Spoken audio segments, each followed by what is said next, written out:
Merci beaucoup de m'accueillir une nouvelle fois. C'est toujours un plaisir absolument extraordinaire pour moi d'être parmi vous ce soir.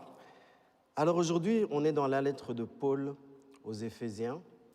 On se souvient que la semaine passée, on a parlé du salut individuel avec Andy. Et aujourd'hui, on parlera plutôt du salut collectif. Du salut collectif. Et plus particulièrement, Paul parle des Juifs et des non-Juifs, des circoncis et des incirconcis. Alors on s'est demandé pourquoi est-ce que Paul commence par parler des incirconcis en parlant de leur situation qui était pour le moins difficile. On se souvient qu'il commence par dire, il parle de la rupture, il parle d'une rupture dans la chair. Et je me suis dit qu'on parlait plutôt de deux sortes de ruptures. Il y a une rupture horizontale, c'est-à-dire entre les hommes, et une rupture des hommes par rapport à l'Éternel. Quand il dit « c'est pourquoi, vous autrefois, païens dans la chair », appelés incirconcis par ceux qu'on appelle circoncis et qui lui sont en la chair par la main de l'homme. Au verset 11. Ce qui est intéressant là, c'est il parle de païens dans la chair, ce qui était signe extérieur. Le côté incirconcis, donc il disait, il y avait cette rupture qui venait d'un signe extérieur. Appelé incirconcis, il faut se rappeler qu'à l'époque, c'était un terme extrêmement dénigrant. Je pense que vous pouvez penser aujourd'hui à n'importe quel terme dénigrant pour appeler une partie de la population du monde, et incirconcis, ça voulait dire à peu près quelque chose de similaire. Il suffit de voir en Samuel 1, 17, verset 26, quand David s'avance pour combattre Goliath, il dit « Qui donc est ce Philistin, cet incirconcis ?» Vous voyez, il est Philistin, mais en plus, il le détermine, cet incirconcis, pour insulter l'armée du Dieu vivant. Il y a cette répétition. Et Paul fait le contraste énorme entre les circoncis et les incirconcis. Les circoncis, c'était les Juifs, les Israélites. À l'époque, en Romains 9, 3, 6, il dit « Mes frères, mes parents selon la chair, qui sont israélites, à qui appartiennent l'adoption, la gloire, les alliances, la loi, le culte, les promesses, les patriarches. » Et donc, on a un peuple qui a tout, qui a accès à tout. Paul lui-même est juif, et en plus, il est citoyen romain. Il écrit à ses amis qui sont à Éphèse. Éphèse, on se le rappelle, dans le sud-ouest de la Turquie, qui sont donc en dehors. Il leur dit, en gros, vous n'aviez rien. Vous n'aviez absolument rien. On peut prendre toutes les promesses qui étaient l'apanage des Juifs et se dire que les païens ne les avaient pas. Les païens n'avaient ni l'adoption, ni la gloire. Ils n'avaient pas les alliances. Ils étaient complètement en dehors de l'alliance de l'Éternel avec le peuple juif. Le fait d'être incirconcis à l'époque avait des conséquences en termes de leurs droits. C'était tout simplement pas possible pour eux d'être certains qu'ils allaient hériter de leur terre ou que leur famille, leur descendance allaient hériter de leur terre. Le culte, aucune promesse, ils étaient sans Dieu. Et là, on parle de la rupture verticale. Les païens étaient sans Christ, privés du droit de cité en Israël, étrangers aux alliances de la promesse, sans espérance et sans Dieu dans le monde. Alors on se dit, mais pourquoi est-ce que Paul commence par cette partie de la lettre à ses amis d'Éphésiens par une situation aussi négative? Pourquoi? Je pense qu'il y a deux raisons. La première, c'est que ça peut nous parler toujours aujourd'hui. Il se peut que certains d'entre nous se sentent un petit peu éloignés laissés pour compte, citoyens de seconde zone, ça peut nous parler aujourd'hui. Vous savez, aujourd'hui, je travaille et je remercie l'Éternel de m'avoir donné une carrière dans la finance. Mais je me souviens quand j'ai terminé mes études dans une très très bonne école de commerce en Belgique, l'école de commerce Solvay. Et je me souviens que je me suis lancé à la recherche d'un emploi.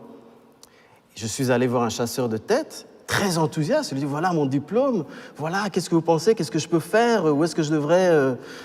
Il m'a dit, oh là là, oh là là, oh là là. Il m'a dit, ça va être très, très, très, très difficile. Je lui ai dit, qu'est-ce que vous voulez dire? Il voulait tout simplement me dire qu'avec ma couleur de peau, malgré mon diplôme, il allait être très difficile pour moi de trouver un travail à la mesure de mes attentes, à la mesure de mon diplôme. Et je dois dire que c'était un moment assez révélateur, assez décourageant. Mais ce qui est important, c'est que on a parfois cette impression de se dire qu'il faut faire 2 fois plus que les autres pour atteindre l'objectif, qu'il faut travailler, que ça va être dur. C'est ce qu'il m'a dit. Il m'a dit ça va être 2 fois plus, il faudra travailler 2 fois plus que les autres. Et aujourd'hui, le message que Paul nous transmet par rapport aux incirconcis, aux circoncis, il s'adresse à tout le monde qui, quelque part, s'est un jour senti aussi éloigné, quelque part, s'est un jour senti citoyen de seconde zone, quelque part, s'est un jour senti loin de la promesse. Et donc ça, c'est la raison numéro 1, c'est parce que ça peut nous parler. La raison numéro 2, c'est parce qu'il souhaite nous encourager. Il souhaite nous dire que ça, c'était autrefois. Il y a un avant et il y a un après. Et à partir du verset 13, on commence à voir les encouragements. Donc, je ne sais pas si on est... Voilà.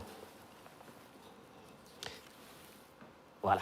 Donc, il a d'abord donné la situation, très difficile, ça va être dur, vous êtes éloignés. Mais finalement, qu'est-ce qui se passe? Il y a 3 éléments importants dans la suite de la lettre. La première, c'est qu'il partage ce qu'est la réconciliation horizontale. Qu'est-ce qu'il veut dire par là? Il dit « mais maintenant », donc rupture avec le passé.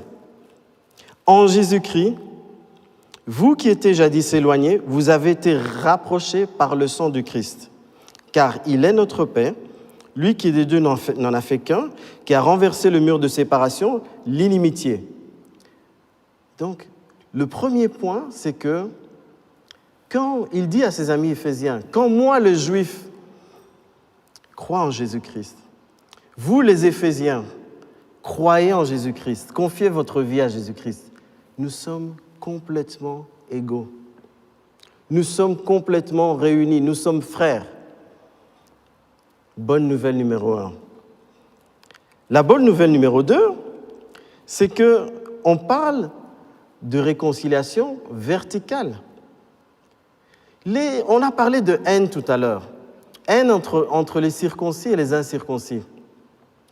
Mais ils avaient une chose en commun. C'est que le péché les éloignait du salut.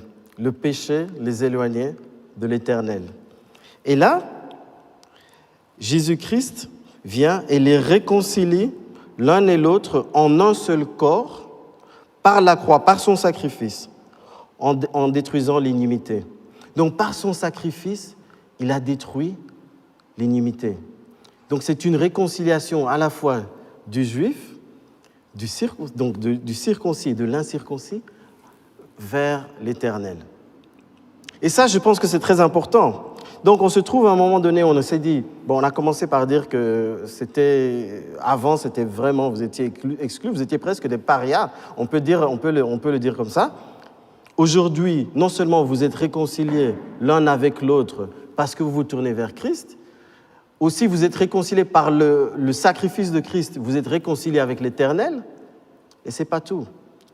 L'autre bonne nouvelle, c'est que vous avez accès au Père, car par lui, nous avons les uns et les autres accès auprès du Père dans un même esprit. Ça aussi, c'était quand même relativement nouveau pour l'époque, cet accès direct au Père.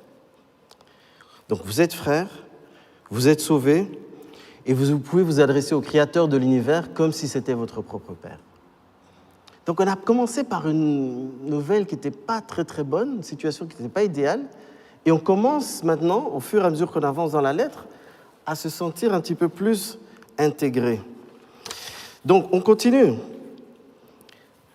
Quand on parle de l'Église aujourd'hui, je regardais un petit peu les statistiques. Il y a à peu près, selon les sources, à peu près 2,5 milliards d'êtres humains aujourd'hui qui se déclarent chrétiens. Cette lettre que Paul a écrite il y a à peu près 2000 ans, on se rend compte de la puissance que ça a eu, on se rend compte de l'effet complètement neuf que ça a eu quand on essaie de voir mais où sont les chrétiens. J'essaie de regarder un petit peu en pourcentage de la population, quels sont les pays où il y a le plus de gens qui se proclament chrétiens. Bon, on va laisser le Vatican de côté, on va dire que c'est un peu hors catégorie. Vous avez des pays comme la Pologne, le Mexique, la Bolivie, la République démocratique du Congo. Donc en gros, si aujourd'hui je me trouve devant vous et qu'on parle du Black History Month, dans le cadre de l'Église chrétienne, c'est que cette lettre a vraiment eu un impact. Donc aujourd'hui, l'encouragement qu'on a, c'est qu'on célèbre l'unité de notre Église dans la diversité. C'est quelque chose qu'on doit continuer à encourager, continuer à célébrer, l'unité dans la diversité. C'est tellement bien exprimé quand on dit « ainsi donc ». Vous vous souvenez, on a commencé par parler des gens qui étaient parias, qui n'avaient aucun droit. On dit, vous n'êtes plus des étrangers, ni des gens du dehors, mais vous êtes concitoyens des saints, gens de la maison de Dieu. Au verset 19. Extraordinaire. Mais ça va plus loin. Au verset 22, on dit, en lui vous êtes édifiés pour être une habitation de Dieu en esprit. Donc on a commencé par parler de la chair, par parler des efforts qu'il fallait faire, par parler de ceux qui avaient le droit, ceux qui n'avaient pas le droit. Aujourd'hui, on parle du temple saint dans le Seigneur. Le temple saint dans le Seigneur, mes frères et sœurs, vous qui êtes en ligne, c'est nous tous. Nous tous, nous sommes le temple saint dans le Seigneur. Et Andy, tout à l'heure, a dit quelque chose qui doit résonner pour nous tous. Nous vivons des temps difficiles. Nous vivons des temps difficiles. Non seulement parce qu'il y a de plus en plus de messages, de gestes de haine. Donc là, on parle de l'unité dans la diversité, qu'il faut célébrer, entretenir. Mais je ne sais pas comment c'est pour vous ici, comment c'est pour vous de manière quotidienne. Mais quand je vois pour nous, dans Everyday Church, on se sent complètement isolé par toutes ces mesures de confinement. On n'a pas trop le droit, comme vous, on n'a pas trop le droit de se réunir en présentiel. C'est un moment pour nous où le corps de l'Église, l'humanité tout entière, est mise à l'épreuve. Et il est très, très important pour nous de se rappeler que nous faisons collectivement en partie du temple du Seigneur. S'encourager. De temps en temps, je ne sais pas combien vous avez, combien d'entre vous font partie d'un groupe de vie où vous pouvez vous réunir de manière hebdomadaire, vous encourager, vous soutenir, dans une époque où chacun se sent un petit peu isolé, se sent un petit peu perdu. On perd la confiance en nos autorités, on perd la confiance au pouvoir politique, on perd la confiance en beaucoup de choses. Au moins, gardons cette confiance en l'Éternel. Gardons cette confiance et ce corps dont nous faisons tous partie. Le temple saint dans le Seigneur. Et le message que je trouve intéressant aussi, c'est quand il parle de la paix accessible à tous. Donc à la fin de la parole, on dit ou bien on peut voir en Ésaïe 57, verset 19, l'Éternel dit « Je mettrai la louange sur les lèvres. Paix, paix à celui qui est loin et à celui qui est près, dit l'Éternel, je les guérirai. Mais notre cité, à nous, est dans les cieux, il dit en Philippiens 3, d'où nous attendons aussi comme le Sauveur, le Seigneur Jésus-Christ. » Paix à celui qui est loin, à celui qui est près. L'unité dans la diversité. Le temple collectivement dans le Seigneur. Ce qui est très important ici, je pense, c'est celui qui est loin, celui qui est près. Notre foi, notre Église doit être un endroit où chacun se sent le bienvenu. Chacun se sent le bienvenu. Chacun, toute personne qui est intéressée à discuter, à s'intéresser, à lire la parole, doit être la bienvenue, se sentir complètement chez elle. On a parlé des groupes alpha. Je ne peux qu'encourager, nous avons évidemment la même chose de notre côté, je ne peux qu'encourager les chrétiens, ceux qui se sentent un petit peu éloignés dans leur foi, ceux qui se sentent un petit peu mis à l'épreuve dans leur foi, ceux qui ne se sentent pas chrétiens encore, je les encourage vraiment à participer à ce genre de réunions, les alphas. Et pour nous les chrétiens, il est très important de s'ouvrir, d'ouvrir les bras, d'ouvrir les bras. Ce que Paul nous dit ici, c'est qu'il n'y a ni circoncis ni incirconcis, ni personnes qui ont l'air d'être chrétiens plus que d'autres. Vraiment d'ouvrir les bras. Je voudrais que vous demandiez, s'il vous plaît, de vous lever, vous qui êtes dans la salle. Et vraiment, je pense qu'on aura un chant peut-être qui va venir après. De faire ce geste d'ouverture, d'ouvrir les bras, de se tourner vers le Seigneur, de le remercier du fait que dans une époque où il y a tellement de divisions, l'Éternel nous a donné l'opportunité d'avoir une Église unie dans la diversité, où chacun est différent. On a parlé de toutes les nationalités qui sont présentes aujourd'hui, toutes les nationalités qui sont en ligne. Nous sommes tous les enfants de Christ. Il faut se le rappeler dans les moments qui sont difficiles. Chacun d'entre nous doit être encouragé aussi à veiller sur son frère, sur sa sœur en Christ. Dans ces moments où il est facile de se sentir abandonné, il est facile d'avoir une pression psychologique, il est facile de se sentir désespéré.